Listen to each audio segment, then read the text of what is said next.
빨간색 셔츠와 군복 바지를 입은 해병대 예비역 20명이 서울 용산구 대통령실 앞에 모였습니다. 윤석열 대통령과 여당의 최상병 특검법의 조속한 수용을 촉구하기 위해서입니다. 이들은 최상병 순직 뒤 진상규명을 위해 거리에서 싸운 지 오늘로 8달이 됐다며 그 기간 윤석열 정권은 임성근 사단장과 이종섭 전 국방부 장관 등 사건 핵심 피의자들을 살리기 위해 달려왔다고 주장했습니다. 그러면서 이번 총선 결과가 최상병 사건만으로 귀결된 건 아닐지라도 국민들은 전무후무한 심판을 내렸다면서 윤석열 대통령을 향해 최상병 특검법을 수용하라고 외쳤습니다. 국민의힘은 처절한 반성과 분골 쇄신을 하십시오. 최상병 특검법을 21대 국회에서 통과시키는 것이 첫 번째 반성이고 국민에게 다시금 신뢰받는 길입니다. 윤석열 대통령은 국회에서 통과된 특검법을 분말 없이 수용하시기 바랍니다. 이들은 또 최상병 사건과 관련한 핵심 기록들이 곧 사라질 위기에 놓였다며 윤 대통령이 당장 이달 안으로 특검법을 받아들이지 않는다면 국민의 심판을 받게 될 것이라고 경고하기도 했습니다. 통신사들이 통화 기록을 보존하는 기간이 통상 1년입니다. 이제 3개월 뒤면 대통령, 이종섭, 유재은, 김계환 사령관, 임성근 이런 사람들이 그 사건 당시에 누구와 언제 통화했는지 그 통신 기록 다 사라집니다. 22대 국회 개원해서 다시 특검법을 추진하면 늦습니다.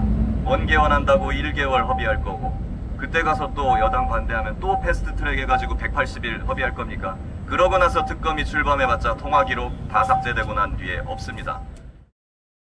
최상병 특검법은 지난해 7월 실종자 수색 중 순직한 채모 상병 사건 수사 과정에서 외압이 있었다는 의혹을 규명하기 위해 같은 해 9월 더불어민주당이 발의한 법안입니다.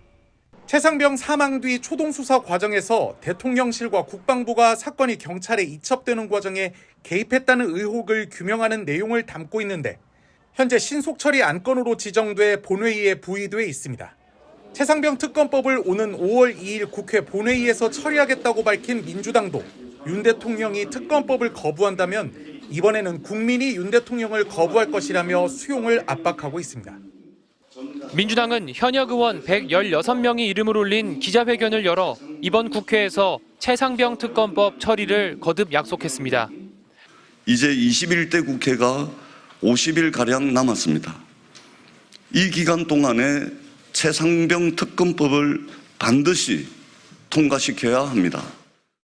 신속 처리 안건 패스트트랙을 통해 국회 본회의에 올라온 최상병 특검법은 실종자 수색 도중 숨진 최상병 사망 경위와 해병대 수사단 조사에 대한 대통령실 등의 외압 의혹을 밝히는 내용을 담고 있습니다. 민주당은 윤석열 정권과 국민의힘에게 주어진 마지막 기회라며 5월 2일 본회의 개최와 여야 합의 처리를 압박했습니다.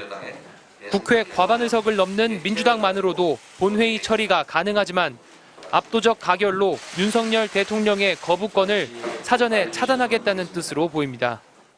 4월 10일 이전의 국정과 그 이후의 국정은 완전히 달라져야 할 것입니다. 특검을 반대해온 국민의힘에서도 안철수 의원에 이어 최다선인 조경태 의원까지 총선 이후 기류 변화가 뚜렷해지고 있습니다. 그렇다면 우리 당이 민주당보다 먼저 국민적 의혹을 해소시키기 위한 노력을 해야 된다. 22대 국회에 합류하는 개혁신당 이준석 대표도 국민의힘이 전향적인 자세를 보여야 한다고 가세했습니다. 최상병건과 같은 문제에 대해 가지고는 매우 전향적인 용산의 자세를 요구해야 된다. 민주당은 이와 함께 이태원 참사 특별법 역시 다음 달 재의결을 추진하기로 했습니다. 지난 1월 국회를 통과한 이태원 특별법은 윤 대통령의 거부권 행사로 다시 국회에 돌아와 있습니다. 다만 대통령 거부권으로 돌아온 법안은 재석 의원 3분의 2 이상의 찬성이 필요하기 때문에 국민의힘 의원들이 협조하지 않는다면 재의결은 어렵습니다. MBC 뉴스 신준명입니다.